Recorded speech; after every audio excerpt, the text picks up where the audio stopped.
Do you have a suggestion for a Rockstar Impact Podcast guest?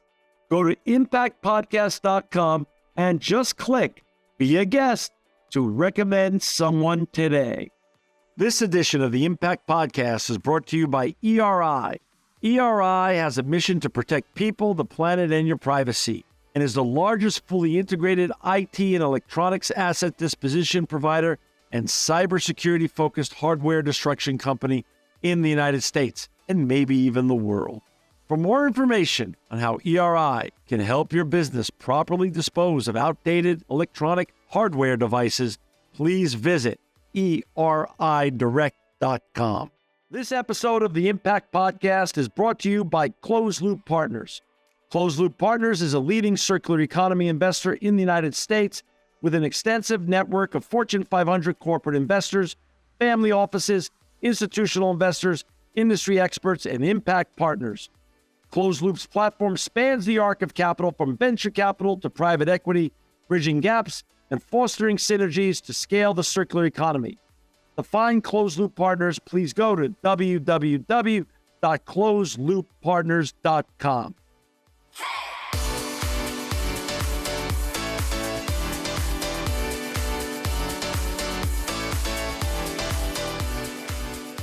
Welcome to another edition of the Impact Podcast. I'm John Shigarian. I'm so excited to have with us today Jeff Yorzyk. He's the Senior Director of Sustainability for HelloFresh North America. Welcome to the Impact Podcast, Jeff. Thanks so much, John. Happy to be here and join the incredible group of speakers that you've interviewed. Hey, Jeff, this is your first time on Impact. We're so excited to have you. And this is HelloFresh's first time on the show. We've been doing the show now almost 17 years.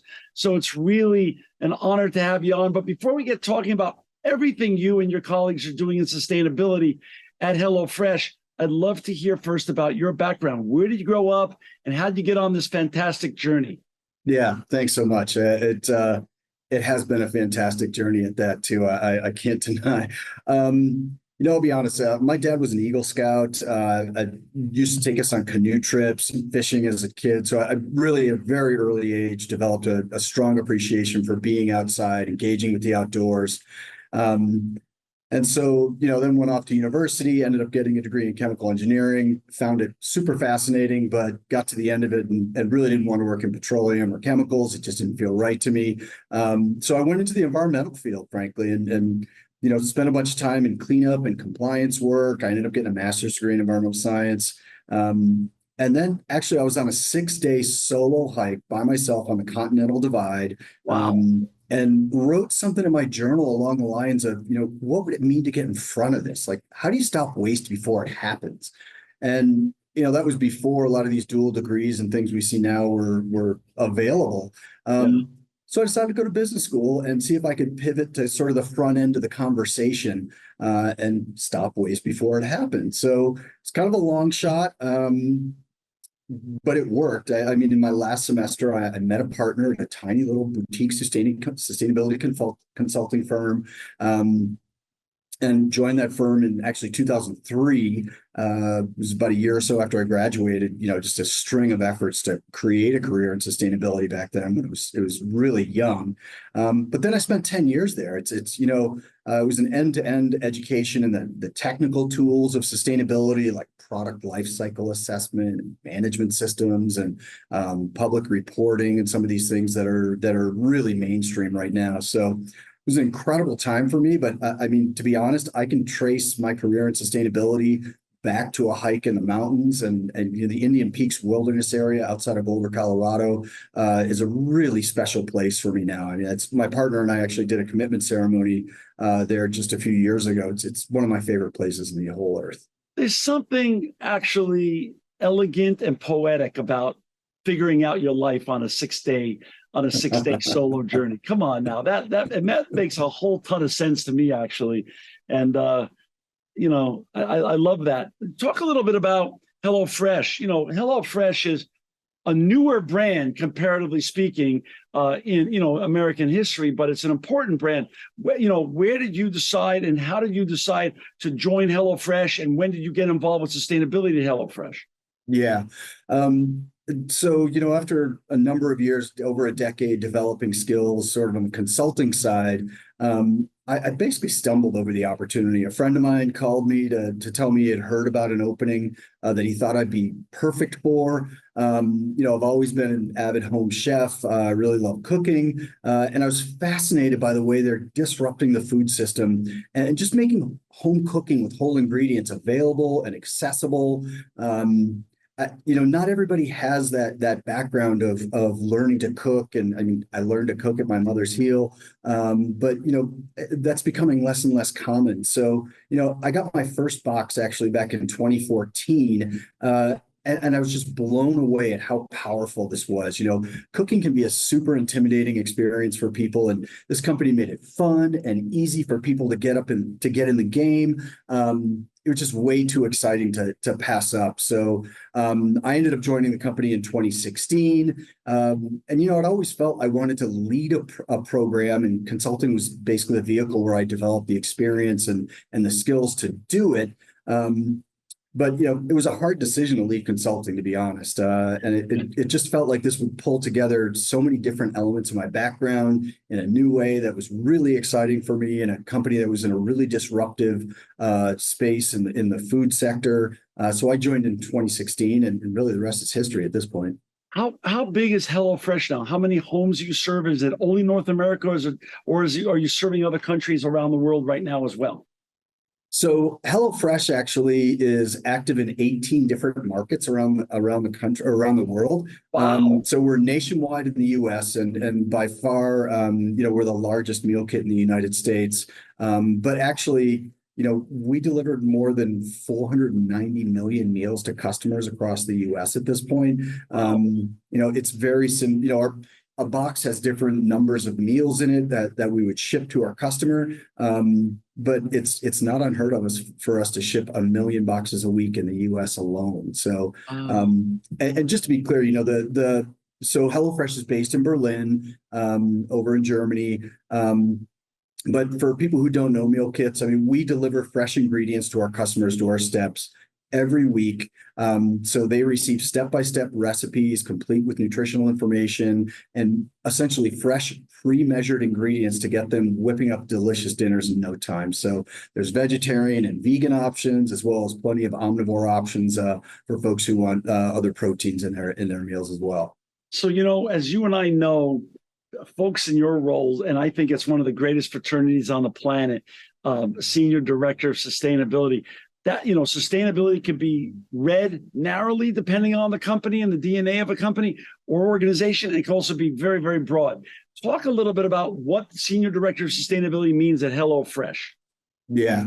So our mission as a company is to change the way people eat forever, and that includes sustainability and social impact initiatives. So I oversee sustainability and social impact for all of North America. I spend a lot of time working with the different business leaders to understand how to integrate sustainability into their work streams. So I have what I call a small but mighty team of sustainability professionals, and I really love leading them. Mentorship is such an important part of being in a senior role.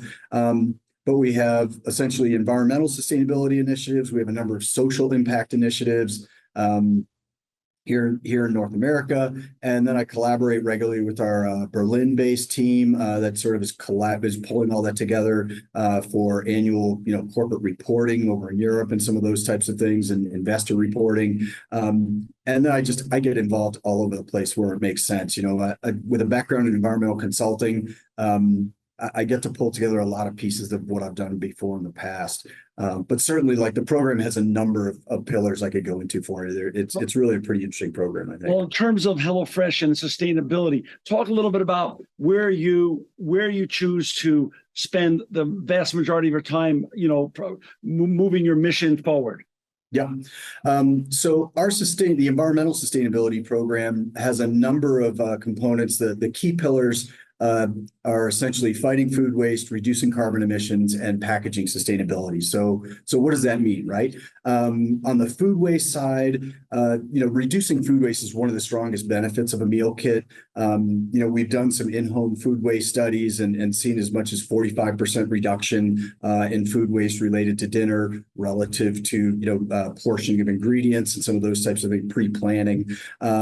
So that's important. I mean, approximately 40% of our food supply is wasted, mainly because of distribution efficiency out there. So, we believe food belongs in people's mouths, not in a landfill. So, what we're doing is not only trying to enable that on the customer side in terms of really making sure that they have very low food waste related to dinner through pre-portioning and some of those types of things. But frankly, my team is relentless when it comes to minimizing food waste from our operations. It's our menus turn over every week. We need at least a small buffer volume to make sure we can fulfill against customer orders and last minute changes and things like that. But once something becomes what we would call unsold inventory, we are really strongly focused on, first of all, how do we donate as much of it as possible to local food banks, get it into the mouths of people who need it. We have, well over 50% of our unsold food ends up at a food bank. And then after that, how do we keep it out of a landfill? And so we really start hammering at things like composting or anaerobic digestion to create biogas and make energy. So really, really pushing at that.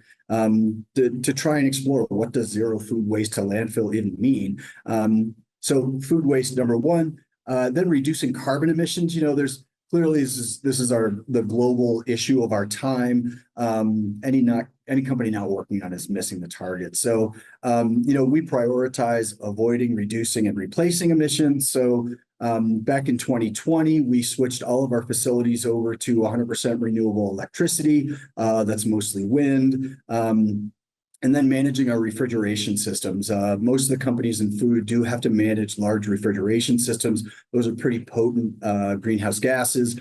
So we manage those very carefully. And then frankly, we shorten the supply chain for a lot of our customers. So we did a life cycle assessment back in 2021 and really saw that the increased efficiency of distribution as well as the reduction in food waste, as it turns out, really lead to a pretty significant reduction of about 25% in the carbon impact of food for our customers, really just based on those two things. And then, of course, focusing on things like retrofitting LEDs, older facilities, making sure, that our facilities are as efficient as possible. So in 2022, we actually achieved a 50% reduction in carbon emissions compared to our 2019 baseline. We've set 2025 targets at this point. Really happy with the progress we've made and continue to go after it. Then finally, sorry, go ahead. No. I mean, this is fascinating. So you're getting ahead. So besides changing the way people eat forever, you're really tackling some of the greatest environmental challenges of our time, such as food waste and food going to landfills and the waste that we have there. Exactly. Unnecessarily really going to landfills. So that's incredible. I forgot to ask you, how big is, in terms of your geographic physicality of your footprint, how big of the operations are you managing in North America in terms of, as you say, doing all those offsets vis-a-vis wind power and other ways of, getting your carbon footprint down? How much physicality are you managing actually? Yeah, so there's 11 distribution centers in the U.S., depending on how you cut them up, but those could be anywhere from a 80,000 square foot facility to a 350,000 square foot facility. So some of them are quite big. A lot of them are large refrigerated spaces where we're packing the meal kits. So it's pretty large. And, in terms of the energy use, I mean, easily 50,000 megawatts a year in terms of energy and electricity use, mostly electricity driving those refrigeration systems. But it's sizable for sure. Wow. So let's shift from environmental to social. What does the social impact look like at HelloFresh? Yeah, this is something that we've worked really hard on this one, and we're pretty proud of it, I got to be honest.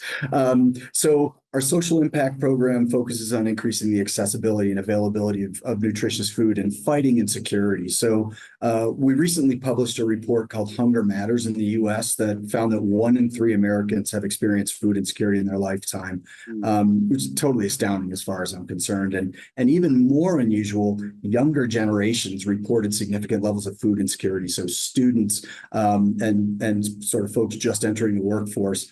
So it's not just a specific economic demographic or the elderly anymore. It's really affecting a lot of people. So,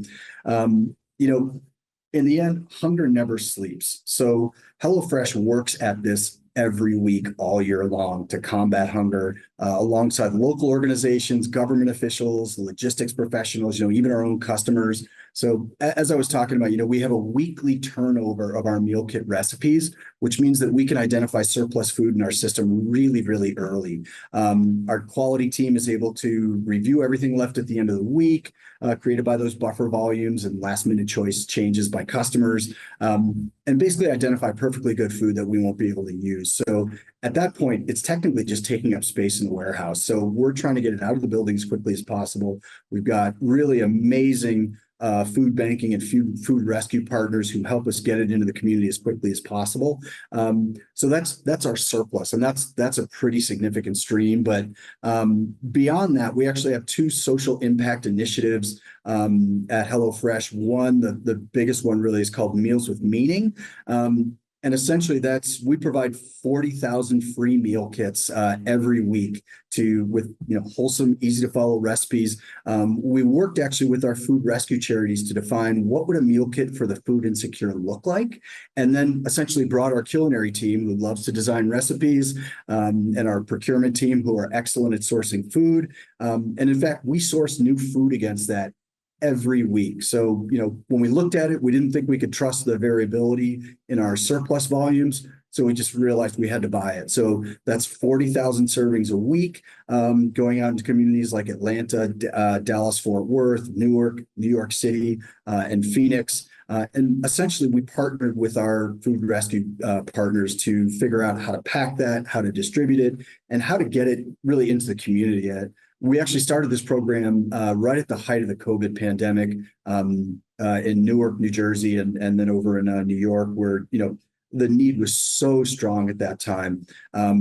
And frankly, this was a public-private partnership that just came out of pure necessity that has just exceeded our expectations at this point. We're really good at designing food and sourcing food and teaching people how to pack kit bags. But, the charities and the municipalities we partner with are astoundingly good at figuring out who needs it, how to get it there, and, how to keep repeating that process week over week. It's really incredible. For our listeners and viewers who've just joined us, we've got Jeff Yorzyk with us today. He's the Senior Director of Sustainability of HelloFresh North America. To find Jeff and his colleagues and all the great and important work they're doing in sustainability, please go to www.hellofresh.com. Talk a little bit about sourcing. You just brought up the word sourcing. Responsible sourcing has become a big deal in our food supply in the United States and actually around the world. What does that mean in HelloFresh, and how deep does your sourcing go when it comes to regenerative agriculture and all the other key terms that have now upon us with regards to the sustainability revolution here in North America? Right. Yeah, sourcing is definitely. I think the whole world has sort of realized that your supply chain is where most of your impacts are, especially for consumer forward companies like HelloFresh, and certainly we've seen that when we did our life cycle assessment back in 2021. We saw a huge impact of ingredients there. And we continue to see the evidence of it. First of all, food quality and safety is really our number one metric. So when we work with suppliers, there's essentially no supplier that does not see someone from our quality team to put boots on the ground, look at their operation, and understand what they're doing there and make sure that we feel comfortable with it. Our supply chain program, I think, will be evolving for a long time. In 2024 and actually in 2023, we really started building out a human rights due diligence piece of that supply chain. Some of that is related to evolving European standards, but it's a great opportunity to go beyond that in 2024 now and look at what's being asked to address the broader issues of sustainability and supply chain. So, it's common knowledge there that the big levers are sitting in supply chain. So honestly, we worked really hard to get our own house in order through things like renewable energy plans and fighting food waste, so that we're ready to really start talking to our suppliers about efficiency there. So we're really on the cusp of some really expansive work as we go into 2024 now as well. I love it. Packaging has become a big story also when it comes to the sustainability world. How do you approach packaging and make it as sustainable as possible? But as you just said, make sure that you're delivering the food in the best and the safest way possible as well. How do you balance that high wire act? Yeah. So I think at this point, everybody also really knows that packaging has some kind of environmental impact. There's definitely a lot of challenges there. But for all of its problems, packaging also has a purpose. And that's something to keep in mind all the time that, food quality and safety, especially in a product that's delivered to your front door, is really critical. So, that leads all of our conversations about packaging is how do we get that food to a customer at a quality level and ensuring food safety at a level that we insist on as an organization to provide the product that we do to them. But after that, then we start looking at how do we prioritize around sustainable packaging. So can we minimize the amount of packaging and continuously seek more sustainable solutions? Basic philosophy is avoid packaging when you can, reduce it where you have to use it, promote recyclability, and identify opportunities to innovate when you can. Things like a piece of citrus or something, a lot of those, they come in their own packaging. So, those aren't getting packaged, but where we see some items that are going to, maybe suffer from humidity in the box or whatever it might be, there's some level of packaging required, and we strive to minimize it. But I'll be honest, the way we approached this was, really prioritizing starting with what I would call the delivery system, so non-food contact packaging. We did a great job making sure the insulation in the box is recyclable. We phased out styrofoam and some of those kind of products, and really tried to make sure things were curbside recyclable. We also focused on recycled content in things like the box and things like that. And one caveat here, I'll be very honest about, if there is one place for breakthrough innovation in meal kits, it's ice packs, and that's just in cold chain shipping of any kind. We've worked on a bunch of ideas from trying to seal water into a bag to returnable ice packs, and nothing's really performed the way we need it to yet. But open plea to anybody listening, if there's a breakthrough on ice packs, we're open to listening to it.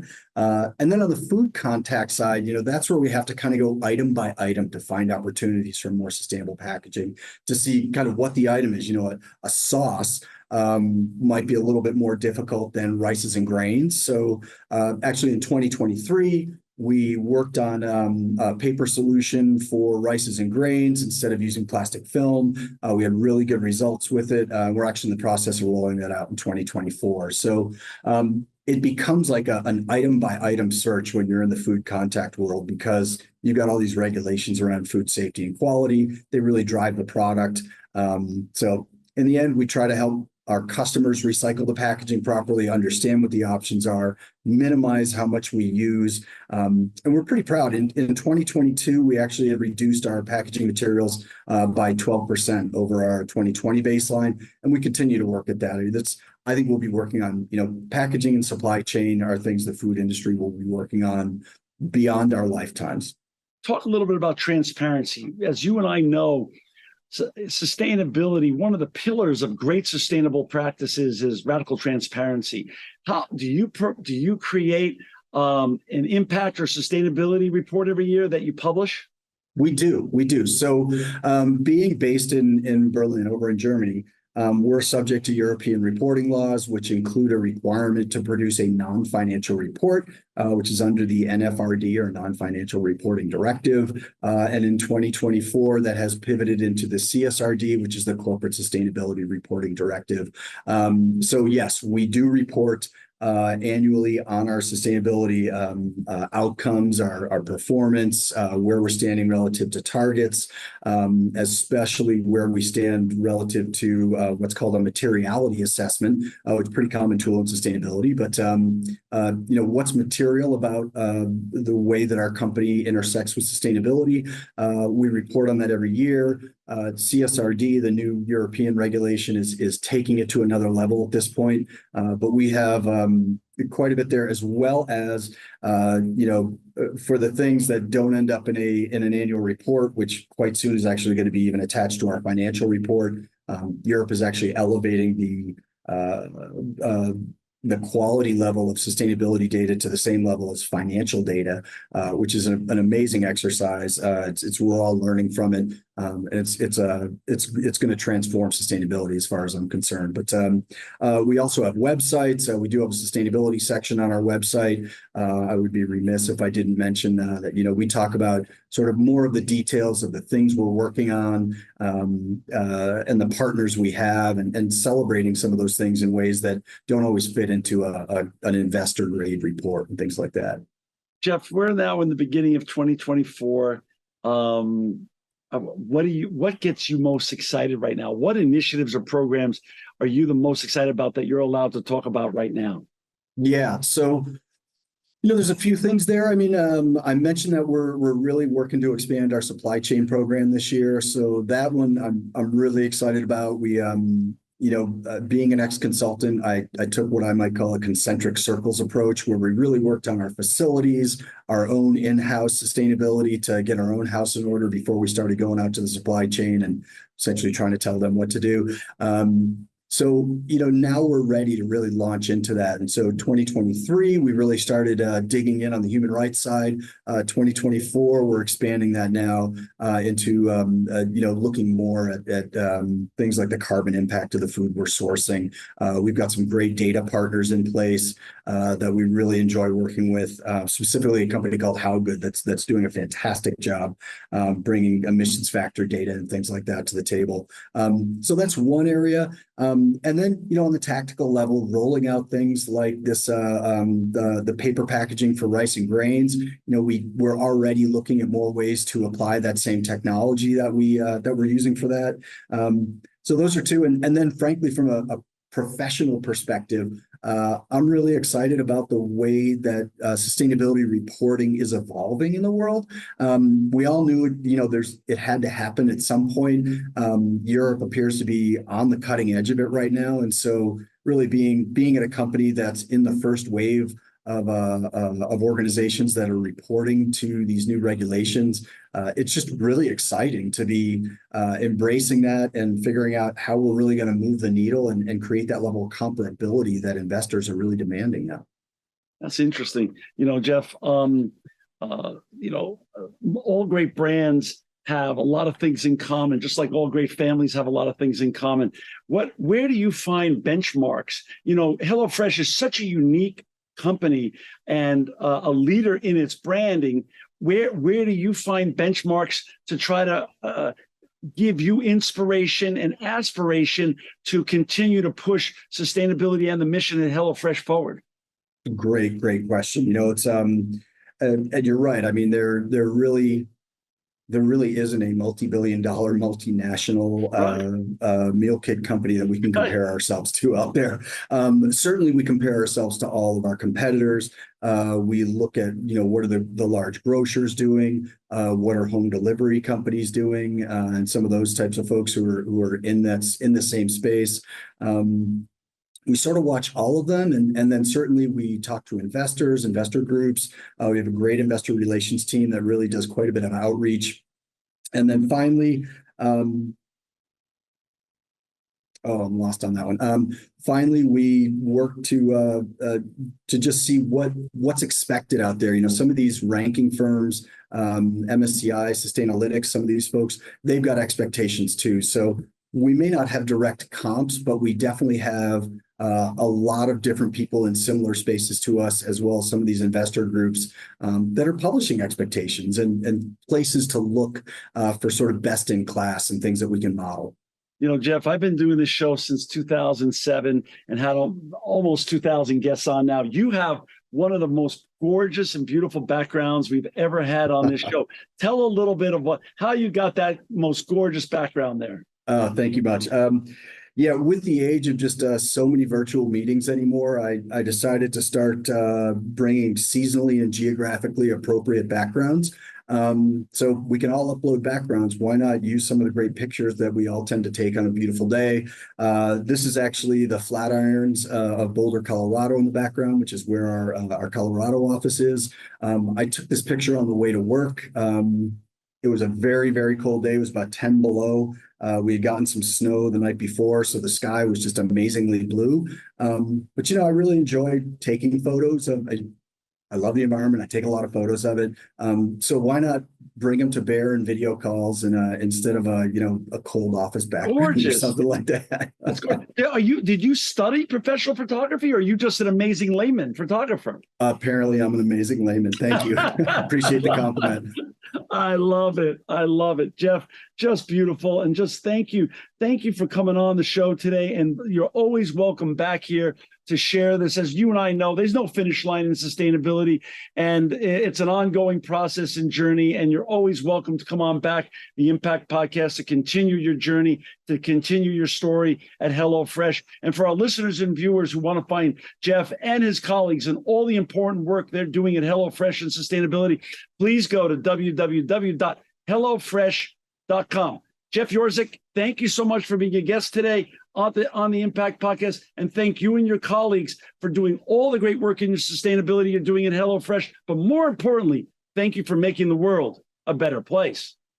John, thank you so much. Really appreciate the work that you do, helping bring awareness to what companies are doing and helping us as sustainability professionals to learn about each other. I look forward to meeting anybody who wants to reach out. This edition of the Impact Podcast is brought to you by Engage. Engage is a digital booking platform revolutionizing the talent booking industry. With thousands of athletes, celebrities, entrepreneurs, and business leaders, Engage is the go-to spot for booking talent, for speeches, custom experiences, live streams, and much more. For more information on Engage or to book talent today, visit letsengage.com. This edition of the Impact Podcast is brought to you by ERI. ERI has a mission to protect people, the planet, and your privacy, and is the largest fully integrated IT and electronics asset disposition provider and cybersecurity-focused hardware destruction company in the United States, and maybe even the world. For more information on how ERI can help your business properly dispose of outdated electronic hardware devices, please visit eridirect.com.